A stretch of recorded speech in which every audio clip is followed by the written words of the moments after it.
یہ کہانی ایک عظیم سلطنت کی ہے جس پر ایک عقل مند اور انصاف پسند بادشاہ راجہ وکرم حکمرانی کرتا تھا۔ راجہ وکرم کے محل میں مختلف طبقے کے لوگ کام کرتے تھے، جن میں ایک غریب کسان راما لال بھی شامل تھا۔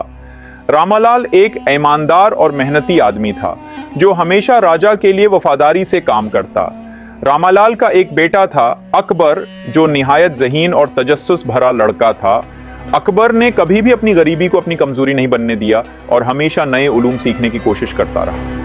وہ اپنے والد کے ساتھ اکثر محل آتا تھا اور وہاں کے دربار، کتب خانے اور شاہی معاملات کو گہری دلچسپی سے دیکھتا تھا۔ اکبر محل کے کتب خانے میں چھپ کر کتابیں پڑھتا۔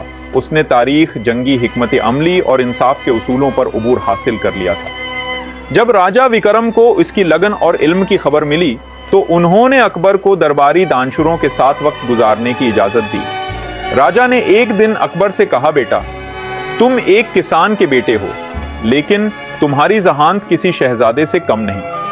تم ہمیشہ سچائی کے راستے پر رہو اور محنت کرو۔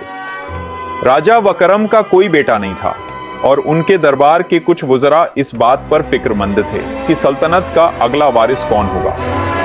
ایک دن راجہ نے اپنے دربار میں اعلان کیا، میں ایک ایسا وارث چاہتا ہوں جو صرف شاہی خون کا نہ ہو بلکہ علم، انصاف اور ہمت میں بھی عظیم ہو۔ راجہ نے ایک مشکل امتحان کا فیصلہ کیا جس میں سلطنت کے نوجوانوں کو شامل ہونے کا موقع دیا گیا۔ امتحان کے 3 حصے تھے۔ 1، علم کا امتحان جس میں سوالات سلطنت کی تاریخ اور سیاست سے متعلق تھے۔ 2، ہمت کا امتحان جس میں جنگی حکمت عملی اور فیصلوں کی آزمائش تھی۔ 3، انصاف کا امتحان جس میں کسی پیچیدہ معاملے کو حل کر کے اپنی دانائی ثابت کرنی تھی۔ اکبر کی شاندار کارکردگی۔ اکبر نے بھی امتحان میں حصہ لیا۔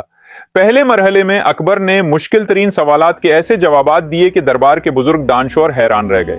دوسرے مرحلے میں اکبر کو فرضی جنگی صورتحال دی گئی جس میں اسے دشمن کی فوج کو شکست دینی تھی۔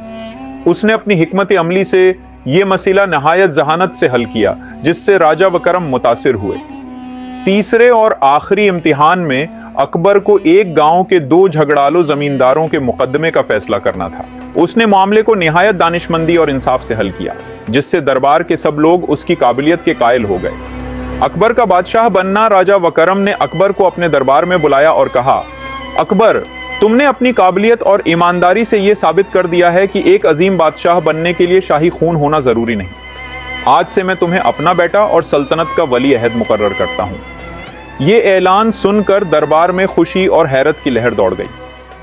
رام لال، جو ہمیشہ اپنے بیٹے کے لیے دعائیں کرتا تھا، آنکھوں میں آنسو لیے کھڑا تھا۔ چند سال بعد راجہ وکرم نے اکبر کو تخت پر بٹھایا۔ اکبر نے اپنی سلطنت کو نہایت عدل و انصاف سے چلایا۔ وہ غریبوں کی مدد کرتا، مظلوموں کو انصاف دیتا اور ہمیشہ علم کی اہمیت پر زور دیتا۔ اکبر نے ثابت کیا کہ ایک کسان کا بیٹا بھی اپنی محنت، علم اور کردار کی طاقت سے بادشاہ بن سکتا ہے۔ سبق: یہ کہانی ہمیں سکھاتی ہے کہ انسان کی اصل طاقت اس کی محنت، علم اور سچائی ہے، نہ کہ اس کی حیثیت یا خاندان۔ جو خود پر یقین رکھتا ہے اور محنت کرتا ہے وہ کسی بھی مقام تک پہنچ سکتا ہے۔